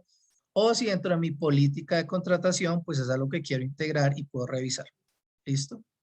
Existe otra disposición, y esto digamos si está relacionado con la reforma tributaria del mes de septiembre, la ley 2155, y es básicamente que también el gobierno pensando en estimular la generación de empleo, va a entregar un subsidio a las empresas, ¿sí? Básicamente lo que busca es cubrir la parte relacionada con la carga, digamos, de seguridad social. Y básicamente lo que establece la disposición es que si yo contrato jóvenes entre 18 y 28 años, ¿sí? Aquí ya no importa que sea su primer empleo, jóvenes entre 18 y 28 años, ¿sí? Y sobre un salario mínimo, ¿sí? O sea, el gobierno me va a financiar el 25% de un salario mínimo legal mensual vigente por cada trabajador nuevo que yo contrate que esté entre 18 y 28 años, ¿sí? Si son jóvenes, en este caso hombres, porque la ley hace la distinción, que son mayores de 29 años, ¿sí? De 29 años o más, y que vengan hasta 3 salarios mínimos, entonces, por cada salario mínimo que yo le voy a pagar a esta persona, hombre mayor de 29 años o más, que venga hasta 3 salarios mínimos, el gobierno nacional me va a entregar un incentivo del 10% por cada salario mínimo, ¿sí? Y en el caso de las mujeres también aplica la misma regla, digamos mayores a 29 años, que se ganen hasta 3 salarios mínimos, ¿sí? Solo que aquí el beneficio que estaba en digamos, previamente, ya no es el 10%, sino el 15%. Entonces, realmente esto es una caja, este beneficio es una caja que el gobierno me va a entregar. Pero pues si yo cumplo, pues le puedo solicitar, digamos, esta caja al gobierno. ¿Listo? Esta disposición, ya miren que es del año 97 y que tiene un tema también, todas tienen un tema de inclusión social, pero esta, digamos, en particular, y es, si yo soy una sociedad y contrato trabajadores con una limitación física no inferior al 25%, esto normalmente lo certifica la ARL, ¿cierto? O la EPS respectiva. Entonces yo puedo tomar hasta el 200% de la deducción por salarios y prestaciones sociales que yo le pago a este trabajador. Entonces yo le pagué 100 por salario y prestaciones sociales, para efectos fiscales puedo deducir 200. Entonces digamos que esto pues es un tema que se puede revisar, puede que hoy en día tenga algún trabajador que cumpla con esta característica o dentro de mi política de inclusión esté proyectando hacerlo, entonces digamos que hay como un beneficio en materia tributaria. Y finalmente, digamos que el último beneficio, digamos, en cuanto a estos temas de generación de empleo, está asociado con la contratación de adultos mayores, así lo establece la norma. Básicamente aquí no hay ningún tipo de distinción de género, habla de adultos mayores, personas que no están pensionadas, pero que ya se encuentran en edad de pensión, conforme la ley colombiana. Y básicamente la norma lo que dice es que estas nuevas personas que ya están en edad de pensión, que no están contratadas, durante el tiempo que estén contratadas, del valor que yo le voy a pagar por salarios, pues básicamente me va a tomar una deducción adicional de un 20%. Lo mismo, si le pago 100, me va a poder deducir 120%. Hay unos requisitos, digamos, hay un número mínimo de trabajadores con esta condición, dependiendo del número total de empleados, pues que hay que revisar. Pero si se dan cuenta, digamos que estas 4 disposiciones al final lo que están buscando es incentivar y promover por parte de los empresarios y por parte de los empleadores, pues nuevas contrataciones y ahí de la par, pues tener un beneficio tributario. Recomendación, vuelvo y digo, es revisar con las áreas de gestión humana si efectivamente algunos de estos requisitos se dan o no y en este sentido, pues ver si podemos aplicar. Finalmente, digamos, para ya cerrar mi intervención, acá simplemente quiero comentarles algo que de pronto ya venía de un acuerdo 780 del 2020. Eso es un aspecto relacionado puntualmente con un impuesto local, que es el impuesto de industria y comercio para la ciudad de Bogotá puntualmente. Pero quisimos traerlo aquí a colación porque de pronto está por ahí olvidada la norma, porque la norma es del 2020. Resulta que esta norma dice que hay un grupo de actividades económicas, ¿sí?, que a partir del año 2022 la tarifa de esas actividades económicas se incrementó, ¿sí? Si quieres, por favor, Laura, avanzamos a la siguiente. Y básicamente lo que me dice es que a partir del año 2022 y hasta el año 2024, ¿sí?, las actividades económicas que vamos a ver a continuación, hubo un cambio en la tarifa. Entonces, ¿por qué es importante tener esto en cuenta? Si yo soy contribuyente de ICA en Bogotá, puede que yo no tenga, digamos, o mi actividad económica no sea ninguna de las que vamos a ver a continuación en la imagen siguiente. Pero sí puede que yo realice pagos, ¿sí?, a personas, a terceros que sí realizan esa actividad económica. Entonces, esta tarifa aplica tanto para el que liquida su impuesto de industria y comercio como para aquel que practica retenciones de industria y comercio. Entonces, estas tarifas, que son las que vemos a continuación, solo, digamos, me voy a enfocar en una en particular, que seguramente es la que suele aplicar la generalidad. Si ustedes se fijan, por ejemplo, en la actividad de servicios, está todo lo relacionado con temas de consultoría profesional, servicios prestados por contratistas de construcción, constructores y urbanizadores. Este tema de consultoría profesional que veníamos manejando una tarifa del 6.9, ¿sí? Hasta el 2021. Miren que en los años 2022 a 2024 hay un incremento del 8.66. Entonces, pues ahí la invitación es a revisar nuestros sistemas de información e identificarse a nivel de parametrización pues del sistema. Tenemos que hacer ajustes porque esto ya aplica ya, o sea, digamos que esto empezó a aplicar desde el 1 de enero. Y aquí hay una disposición bastante pues particular y es que dice que frente a una actividad económica puntual, que básicamente es cuando ustedes hacen pedidos, compra, digamos, yo pido a través de una plataforma tecnológica para comprar un bien, ¿cierto? Y ese bien, digamos, esa plataforma tecnológica tiene un grupo, digamos, una red de domiciliarios propia que hace la entrega, digamos, de ese bien que yo compré a través de la plataforma. Entonces, que hay una pues muy famosa aquí en Colombia, que no la mencioné, seguramente todos sabrán cuál es.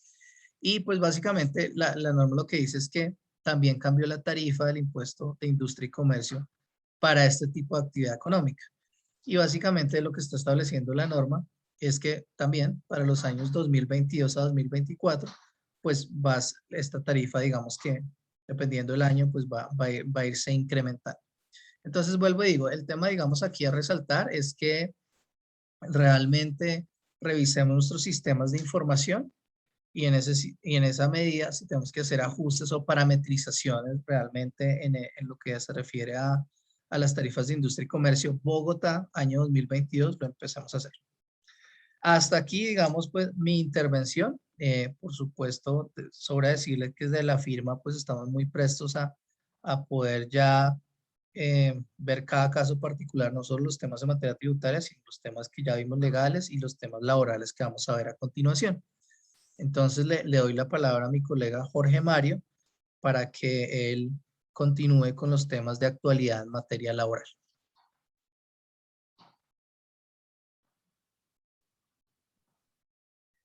Gracias, Jorge. Buenos días para todos. Bien, en los temas laborales hay un par de disposiciones que se expidieron a finales del año pasado y a principios de este año, relacionadas con, en primer lugar, la denominada ley ISAC, que crea una licencia remunerada para el cuidado de los menores, y otra, la ley de desconexión laboral, que se ha publicitado en las noticias. Estas dos leyes introducen también modificaciones importantes y obligan a las empresas también a tomar medidas, sobre todo la ley de desconexión. Ya hablaremos un poco acerca de cuáles son ese tipo que tienen que tomar, pero es importante tenerlas en cuenta, no solo por las modificaciones que implica para la empresa, sino también por lo que la forma en que se deben adecuar en cuanto al relacionamiento con sus trabajadores.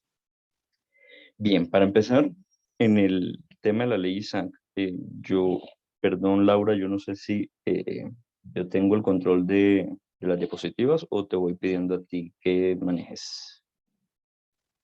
Ok, listo. Así que yo creo que podemos ir avanzando. Bien, la ley, no, la anterior, perdón.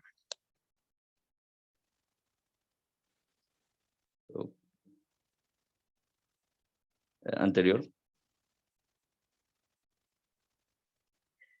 Bien, como les decía, esta ley establece o crea una licencia remunerada que tiene por objeto la protección de los menores en situación de vulnerabilidad. Es decir, más que un beneficio para el propio trabajador, lo que se está creando es un beneficio para los menores que se encuentran en ciertas condiciones que están previstas en la ley y que ya vamos a señalar. En primer lugar, es decir, a lo que voy con esto que acabo de señalar es que lo que se protege principalmente es el interés del menor. Evidentemente se trata de un beneficio para el trabajador, que es quien va a recibir la licencia, pero lo que hay detrás y lo que realmente se protege es el interés del menor y no tanto el interés del trabajador. ¿Quiénes son los beneficiarios de esta ley? De esta licencia? La ley establece que se trata de los trabajadores que tengan a su cargo, que sean padres más bien, trabajadores que sean padres de un menor en ciertas condiciones, que ya lo vamos a señalar, o la persona que tenga a su cargo la custodia y el cuidado personal de ese menor. ¿Qué significa esto? Bueno, aquí hay varias cosas, un par de cosas por lo menos para decir. La primera es que no se limita el reconocimiento de la licencia a los padres, sino que se reconoce a cualquier persona que tenga a su cargo la custodia y el cuidado personal del menor. Piensen ustedes, por ejemplo, en ausencia de los padres, que algún familiar, tío, por ejemplo, quede a su cargo o tenga a cargo la custodia de ese menor, también puede ser beneficiario de la licencia. Ahora, la ley señala que solamente, o en varios artículos, la ley dice que la licencia se reconoce a uno de los padres trabajadores del menor. La pregunta viene siendo, bueno, ¿qué pasa entonces frente al otro padre si ambos son trabajadores? ¿Tendrían solamente uno de ellos derecho a la licencia? ¿Cómo se decidiría quién tiene derecho a la licencia o cuál no? Sin embargo, la misma ley, a pesar de que en un par de artículos dice que es solamente uno de los padres quien tendrá derecho a la licencia, más adelante se encarga de decir que el otorgamiento de la licencia a uno de ellos no es o no impide el reconocimiento al otro siempre y cuando no sean concomitantes. Aquí hay una primera contradicción en la ley porque por una parte nos dice que solamente uno de los padres tendrá derecho y más adelante nos dice que, ok, el otro también se le puede brindar o reconocer la licencia siempre y cuando esto no sea concomitante. De manera que, teniendo en cuenta de la contradicción existente, habrá de entenderse que ambos padres tienen derecho a la licencia. Ahora, el requisito de que no sean concomitantes realmente no tiene mucha razón de ser, por lo menos no desde la perspectiva del empleador que va a otorgar la licencia, por una razón, y es que dijéramos que por regla general se trata de trabajadores o lo que nos indica la experiencia es que son trabajadores que están prestando sus servicios a distintos empleadores, de manera que el hecho de recibir la licencia al mismo tiempo no debe suponer ningún tipo de inconveniente organizativo para la empresa. Además, porque es el pago de esa licencia está a cargo de la EPS, de manera que, en principio, eso tampoco, ese reconocimiento a cargo de la EPS, ese pago de la licencia a cargo de la EPS, tampoco se vería, dijéramos, afectado por el hecho de que se otorguen de forma concomitante. Es un requisito que realmente no tiene mucha razón de ser, pero pues igual la ley lo establece. Y sí sería un requisito en beneficio del trabajador que recibe la licencia, porque si se trata del cuidado del menor, o si el objeto de la licencia es el cuidado del menor, pues es mejor que no estén los dos padres al tiempo o las dos personas al tiempo, sino que sea una licencia que se otorgue en tiempos distintos para cada uno de los padres. El primer punto, que los beneficiarios son los padres o cualquier persona que detente la custodia del cuidado personal del menor y ambos padres tienen derecho a la licencia. ¿Cuál es el hecho que causa la licencia? En primer lugar, y aquí observamos nuevamente una contradicción y por eso aparece la pregunta o aparece, dijéramos, el interrogante en la presentación, es que cuando la ley señala cuál es el objeto y cuando establece la licencia o el reconocimiento de la licencia, señala que se reconoce a los padres o personas que detente la custodia del cuidado personal de un menor de edad que padezca una enfermedad o condición terminal. Así se establece en el artículo primero que señala cuál es el objeto de la ley y en el artículo tercero cuando ya establece los términos en los que se concede esa licencia. Entonces señala que más bien el hecho que la genera, que la causa la licencia, sería el tener a cargo a un menor que se encuentre o que padezca una enfermedad o condición terminal. Para estos efectos, ¿qué se entiende por enfermedad o condición terminal? La ley 17, o la misma ley Isaac nos remite a la definición que sobre esto trae la ley 1733 del 2014. Obviamente, el concepto de enfermedad terminal es un concepto médico de manera que hay que atenerse primero a lo que establece la ley y segundo a lo que dictamine el médico tratante o a las certificaciones que pida el médico tratante respecto de la existencia de la enfermedad terminal. Ahora, ¿en dónde estaría la contradicción en este punto? Que la ley agrega un numeral al artículo 57 del Código Sustantivo del Trabajo, el artículo que establece las obligaciones especiales del empleador, y en ese numeral se agrega o se establece pues la obligación de conceder la licencia de que trata esta ley para el cuidado de la niñez, o sea, en las mismas condiciones que ya hemos señalado, es decir, al padre o madre o la persona que tiene la custodia del cuidado personal del menor de edad que tenga una enfermedad terminal o un cuadro clínico severo derivado de un accidente grave, que además requiera cuidado permanente o cuidados paliativos para el dolor y otros síntomas. ¿Qué significa esto? Lo que me genera a mí el derecho a la licencia está determinado por dos cuestiones. Primero, que ese menor, o por una de dos cuestiones, porque son alternativas. Primero, que el menor padezca una enfermedad terminal, en los términos definidos por la ley 1733 del 14 y certificado debidamente por el médico, o también para el caso en que el menor tenga para que el menor, en los casos en que el menor tenga un cuadro clínico severo que se derive de un accidente grave que además le genere la necesidad del cuidado o que exija cuidados paliativos. Estos dos aspectos van a ser, como les decía, determinados o se van a establecer a partir de las certificaciones que pidan los médicos para donde se establezca primero la existencia de la enfermedad terminal o el diagnóstico de la enfermedad o ese cuadro clínico severo, pues que la ley no me lo está definiendo, pero pues como les digo, esto queda a consideración de lo que establezca el médico tratante. De hecho, se puede incluso acudir a una segunda opinión médica en caso de que en caso de que el médico tratante de pronto no considere que se está en un cuadro clínico severo derivado de un accidente grave, etcétera, se puede acudir a una segunda opinión médica con el fin de obtener el reconocimiento. ¿Cuánto dura la licencia? La licencia se establece en un término de 10 días hábiles que se van a reconocer por año.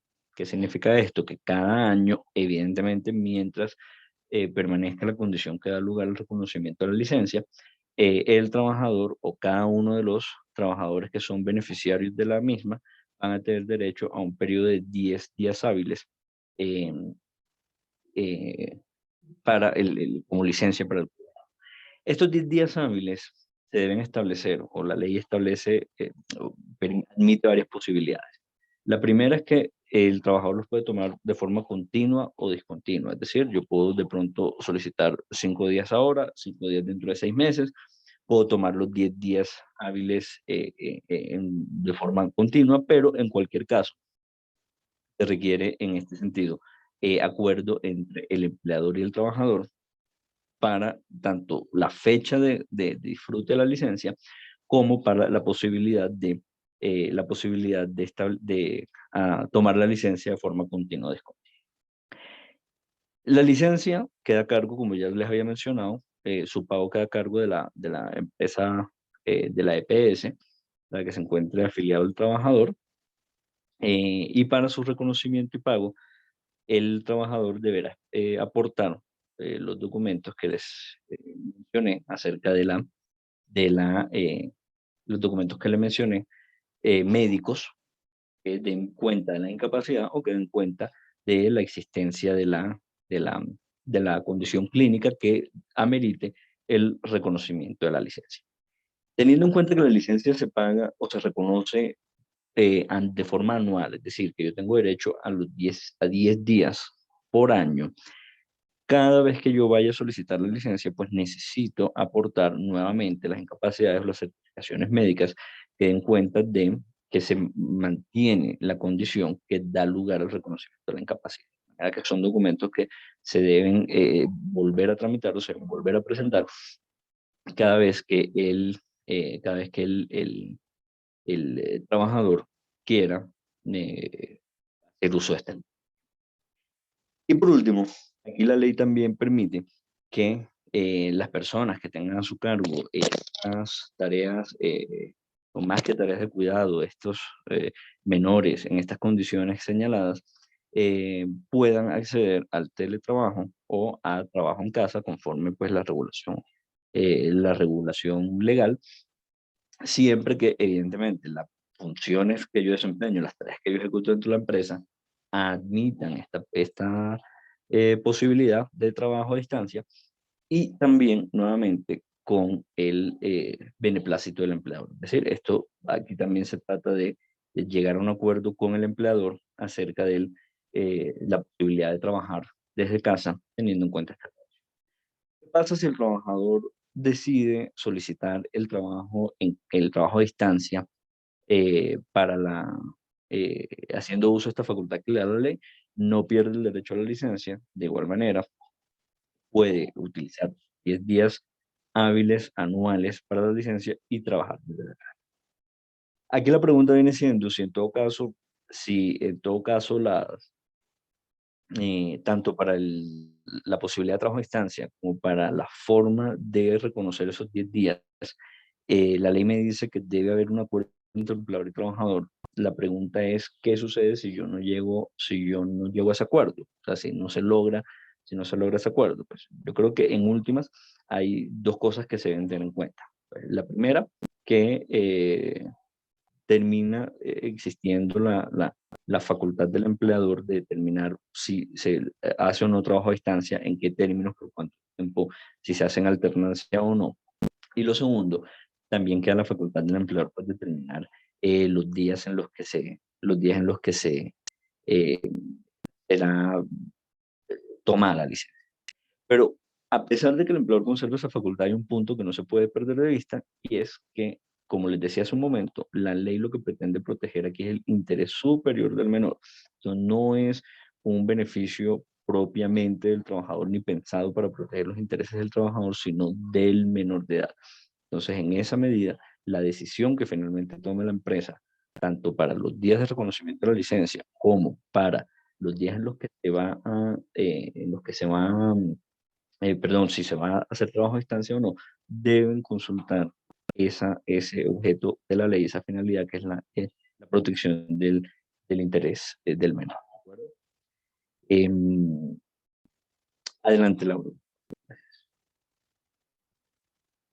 Bien, en cuanto a la ley de desconexión laboral, que es la segunda cuestión, esta ley establece, bueno, lo primero, dijéramos que el objeto de la ley es reconocer o establecer ese derecho que tienen los trabajadores a no ser contactados, a no ser solicitados o requeridos para cuestiones laborales por fuera de la jornada laboral.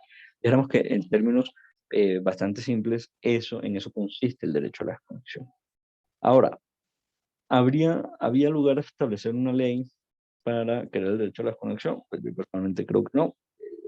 Por fuera de la jornada de trabajo, salvo excepciones contadas, el trabajador tiene el derecho a disfrutar de su descanso, de manera que así no lo dijera la ley, así esta ley no lo estableciera, pues dijéramos, en principio como empresa no podía hacer este tipo de contactos por fuera de la jornada. Con más razón, si como pues vamos a ver ahora, esto es una ley bastante corta, yo a mi juicio diría que con poca sustancia, o sea, esto sí le impone unas cargas a las empresas porque ahora tienen que crear un reglamento o una política para garantizar este derecho a la desconexión, pero pues más allá de la generación de ese documento, yo creo que tampoco supone una mayor variación ni otorga mayor garantía. Entonces, como les decía, lo primero es que establece la existencia de ese derecho a la desconexión y lo define en esos términos. Básicamente, la imposibilidad que tiene el empleador de hacer contacto con ese trabajador de ninguna manera y por ningún medio, sea tecnológico o no, por fuera de la jornada laboral o en periodos de permisos, vacaciones, descansos o licencias. Capacidad sobre todo eso, hay que tenerlo en cuenta que durante el periodo en el que el trabajador está en incapacidad y esté en su casa, pueda tener acceso a un computador, ese trabajador está de baja médica, por lo tanto, no es posible tampoco trabajo durante. ¿Qué significa esto? Esto significa entonces pues, que yo no puedo mandar el correo electrónico por fuera de la jornada de trabajo, no puedo enviar la solicitud vía WhatsApp por fuera de la jornada laboral, no puedo llamar al trabajador a hacer, por regla general, a hacer solicitudes o a tratar temas laborales por fuera de la jornada ni en los periodos que les menciono de descanso o de descanso, de vacaciones, de permiso de licencia. La siguiente, Laura, por favor. Gracias. Les decía entonces que dentro de la parte relevante o de interés, principalmente yo creo, para la empresa, que trae esta ley es la obligación de adoptar esa política de desconexión laboral. Un manual, un documento interno que deberá elaborar cada empresa y es una especie no, es una regulación donde se va a establecer pues cómo, de qué forma se va a garantizar al interior de la empresa el ejercicio de este derecho por parte de los trabajadores.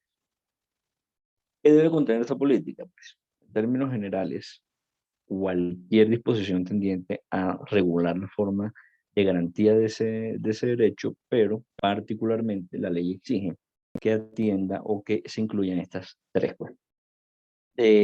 Primero, forma de ejercerlo, cómo puedo yo o cómo puedo, primero, cómo puede el trabajador solicitar, ¿no?, el respeto de ese derecho y cuáles son los lineamientos que se dan de pronto o se van a dar a los jefes de área o en general a los superiores, a los mandos superiores, evitar que, para evitar que contacten a sus trabajadores durante esos periodos por fuera de la jornada laboral.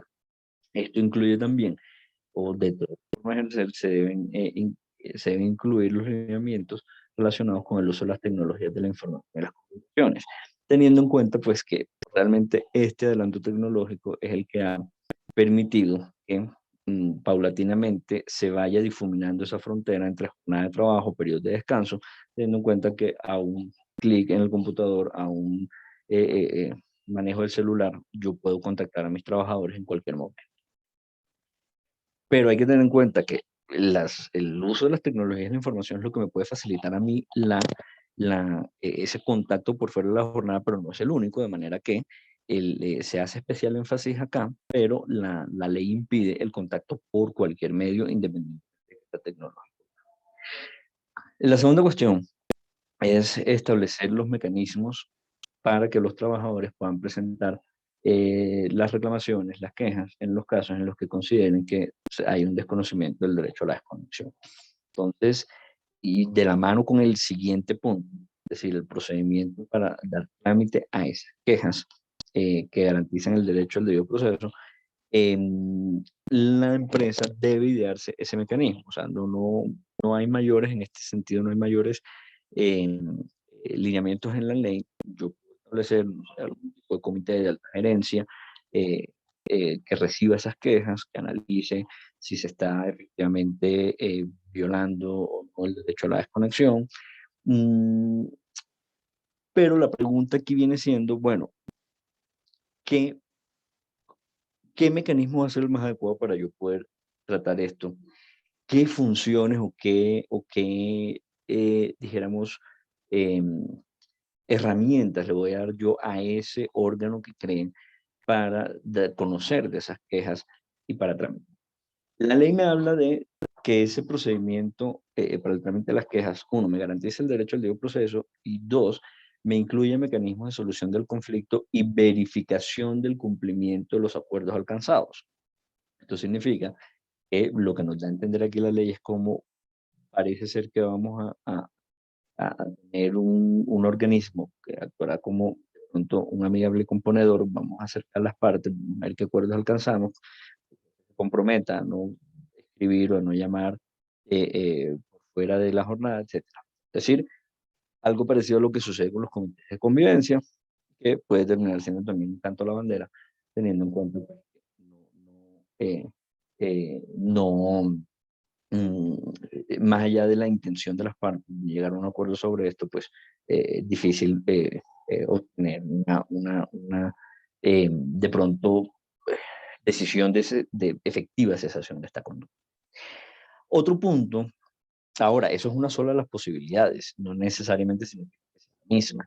En todo caso, y en esto sí hay una recomendación muy clara que yo les hago, es que independientemente de cuál sea el mecanismo que se adopte en el interior de las empresas, es decir, independientemente de que sea una especie de comité conciliador de amigable composición, la empresa sí debe tomar nota de los casos en los que se presenten las quejas por desconocimiento del derecho de desconexión y en caso de que sea necesario tomar las medidas disciplinarias a que haya lugar.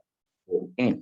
Porque en últimas, la inspección del trabajo va a ejercer unas funciones de inspección, vigilancia y control sobre esa ley o sobre el cumplimiento de esta ley, de manera que en el eventual caso de una visita administrativa del ministerio o de una investigación administrativa por parte del ministerio, la empresa tenga como demostrar que sí se tomaron medidas para la protección.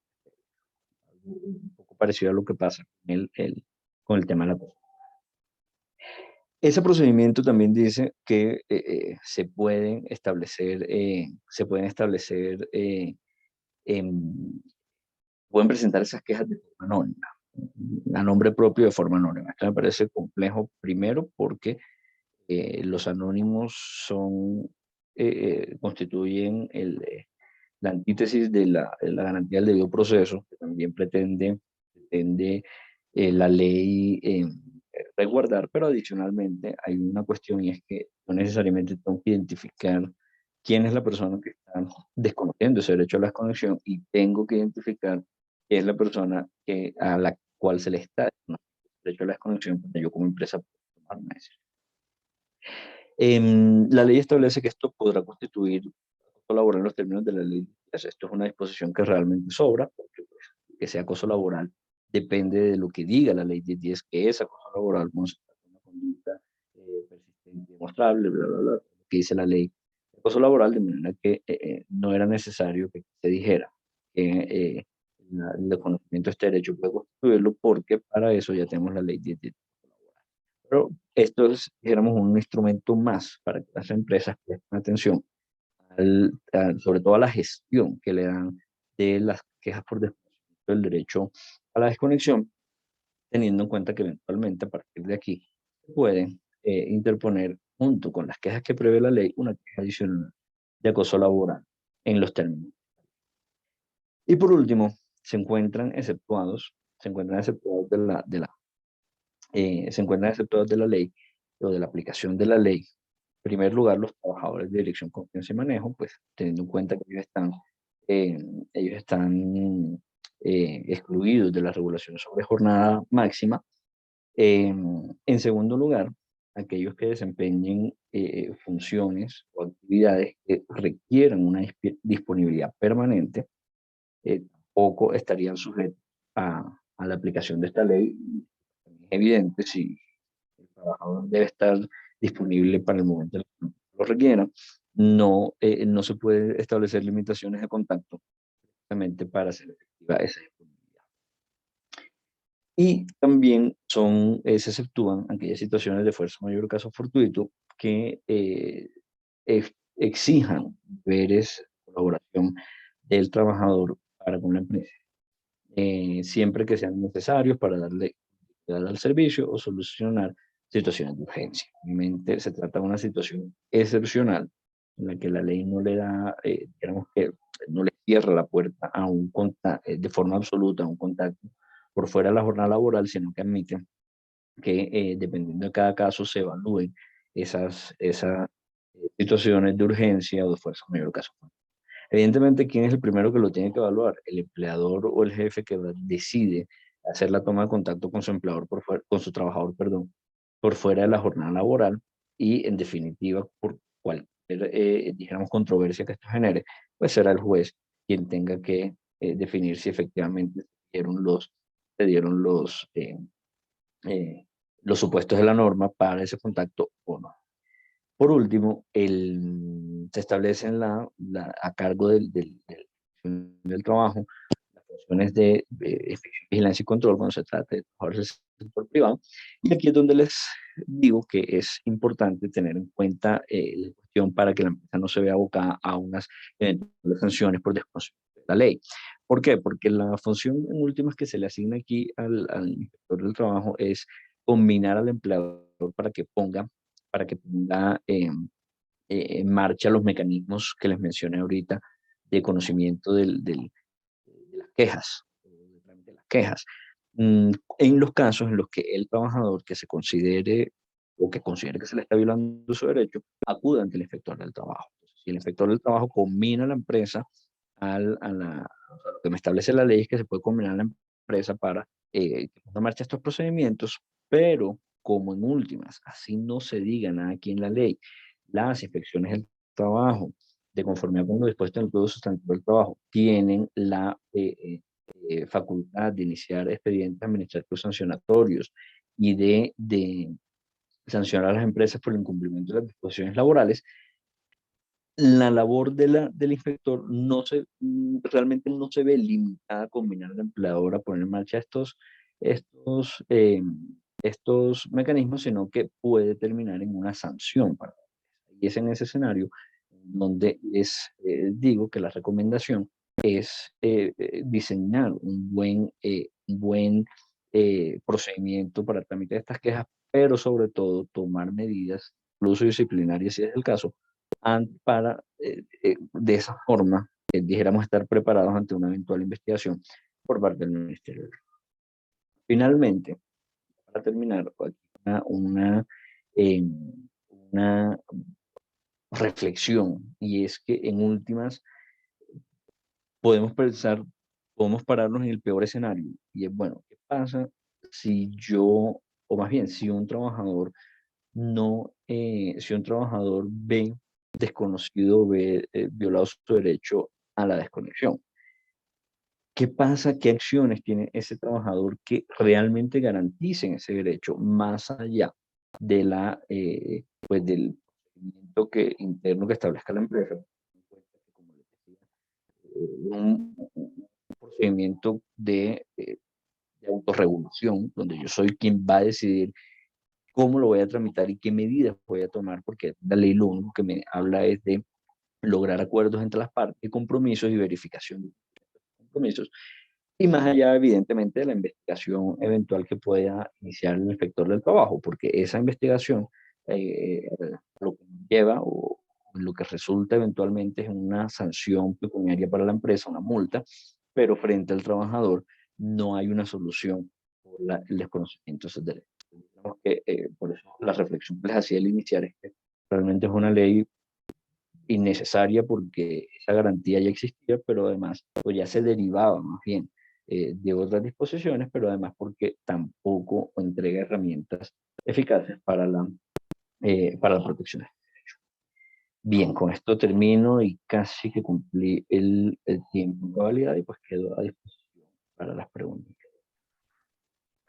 Así es, Jorge, muchas gracias. Pues bueno, si tenemos un par de preguntas, ya saben que pueden escribirlas en el chat o en la parte de preguntas y respuestas y se las voy a leer. La primera pregunta que tenemos es, buenos días, ¿por cuánto tiempo sería la licencia de los padres para el cuidado de un menor con enfermedad terminal? Son 10 días hábiles para cada uno, que se pueden tomar de forma continua o discontinua durante un año. Son 10 días hábiles por año. Si se mantiene la condición que da lugar al otorgamiento de la licencia, al año siguiente se puede volver. Perfecto. La otra pregunta que nos hacen es, más que prohibición a contactar el empleado, ¿es más bien el derecho del empleado a no contestar? Dijéramos que aquí lo que se está creando es el derecho del trabajador a no ser contactado. Es decir, que a mí el empleador no me haga esa toma de contacto por ninguno de los medios señalados. Yo tengo derecho a que el empleador no me contacte. Claro, eso me supone, por una parte también, si mi derecho es a que no me contacten, supone también el derecho a no contestar. Si yo recibo ese correo, ese WhatsApp, esa llamada por fuera de la jornada de trabajo, evidentemente pues yo también puedo no contestarlo y sin que eso me suponga el incumplimiento o me deje incurso en ninguna falta disciplinaria, y supone también ese derecho la correlativa obligación del empleador de no contactar al trabajador durante esos periodos. Perfecto. Tenemos aquí otra pregunta, es, ¿los incentivos de contratación se aplican a empresas, personas naturales o a personas naturales?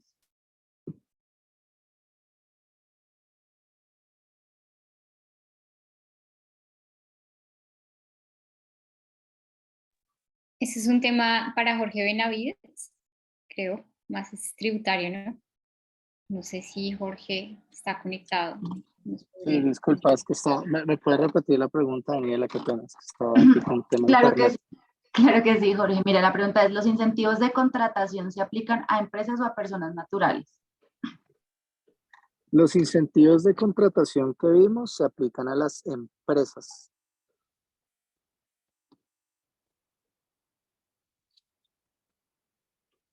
Perfecto. Tenemos aquí otras preguntas y nos dicen, en la ley de pagos, ¿cómo funciona la sanción por pago extemporáneo?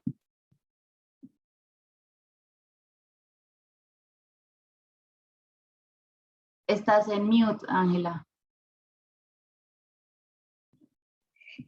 Ya, ahora sí. Bueno, la indemnización por pago extemporáneo, digamos que el acreedor puede obtener del deudor el pago de la indemnización por todos los costos en los que haya incurrido por razones de la mora. Sin embargo, la indemnización solamente se restringe única y exclusivamente a los perjuicios que han sido causados en proporción a las sumas que no hayan sido pagadas dentro del plazo justo. Diferente a los intereses remuneratorios o moratorios, digamos que no hay lugar cláusulas penales o multa, pero eso no excluye, digamos, la posibilidad del acreedor de iniciar las acciones legales pertinentes con el fin de obtener el pago de cláusulas penales o de multas o sanciones por otros conceptos en virtud, digamos, del pago dentro del plazo justo. Sí. Perfecto, gracias Ángela. Acá tenemos otra pregunta y nos dicen, ¿los incentivos de contratación aplican en contrato por prestación de servicios para las empresas? Inicialmente, digamos que las normas están pensadas en las empresas, digamos, en la nómina que tienen las empresas, ¿sí? Es decir, que si yo contrato por prestación de servicios, no estaría inmerso dentro de esas connotaciones de la ley. Tiene que ser una nómina directa. Perfecto. Tenemos otra pregunta y nos dicen, ¿los cambios en materia de las nuevas tarifas de ICA también aplican para la determinación de la retención en la fuente por ICA? Sí, como lo veíamos, digamos que estas nuevas tarifas es tanto para la liquidación del ICA, si yo tengo o mi objeto social incluye alguna de estas actividades económicas, o para la práctica de la retención de ICA, que es lo que nos va a aplicar a la mayoría.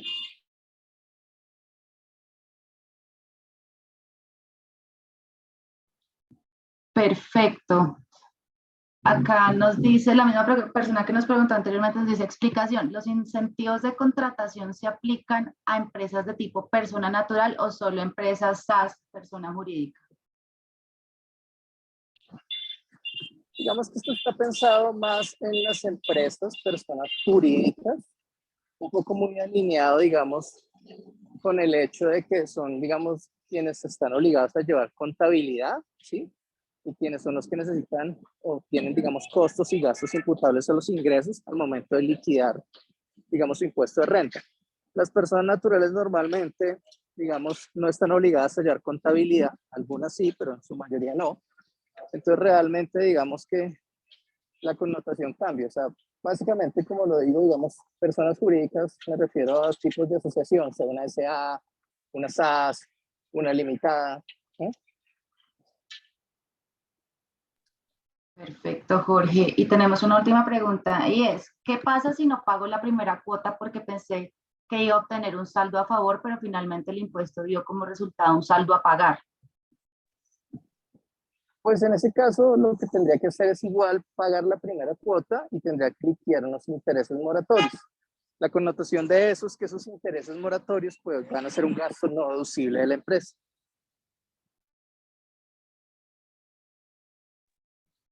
Perfecto. Perfecto, Jorge. Pues bueno, creo que, no, acá tenemos otra pregunta que nos acaba de llegar. No, ya nos están diciendo que gracias, qué excelente presentación.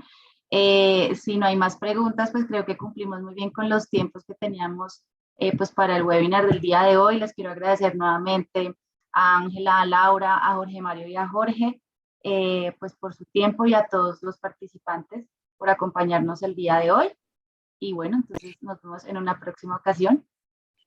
Gracias, Daniela. Quería, antes de terminar, dar como una información de pronto Claro que sí. importante para las personas que están conectadas, pues recordarles que mañana también hay un evento con ustedes, ¿no?, sobre la convención de doble imposición, que puede ser muy importante para todas las empresas francesas, sobre todo con el tema de vigencias. Y de igual forma, pues como novedades de la firma, queríamos también aprovechar el espacio para anunciarles que la firma abrió en Brasil. Tenemos nuestras nuevas oficinas allá, con los nuevos socios, y en Brasilia, Porto Alegre, Río de Janeiro. Y pues, digamos, está Fabio Medina Osorio, que es antiguo ministro del gobierno brasilero y abogado general de Brasil. Pedro Leite y Eduardo Medina, abogado laboralista y es encargado en Derecho de Negocios. Digamos que allá pues tenemos como todo el portafolio igual que el que tenemos en Colombia, y la idea es que próximamente hagamos un evento también con la Cámara sobre el tema de energías renovables, que es un tema que está de mucha actualidad tanto en Colombia como en Brasil, con, digamos, nuestros nuevos socios, y el socio en Colombia especializado en el tema energético. Perfecto, Ángela, pues bueno, felicitaciones, y sí, próximamente ya tendremos pues este webinar también en conjunto para que pues no se lo vayan a perder. Mañana 9 de la mañana tenemos nuestro webinar del convenio de doble imposición, tampoco se lo pierdan. Para inscribirse está en nuestra página web, y bueno, no olviden que la grabación y la presentación la tendrán disponibles también en nuestra página web www.france-mediocolombia.com. Feliz día para todos y muchas gracias. Gracias. Muchas gracias. Gracias, hasta luego. Gracias, hasta luego. Chao, Hasta chao. luego.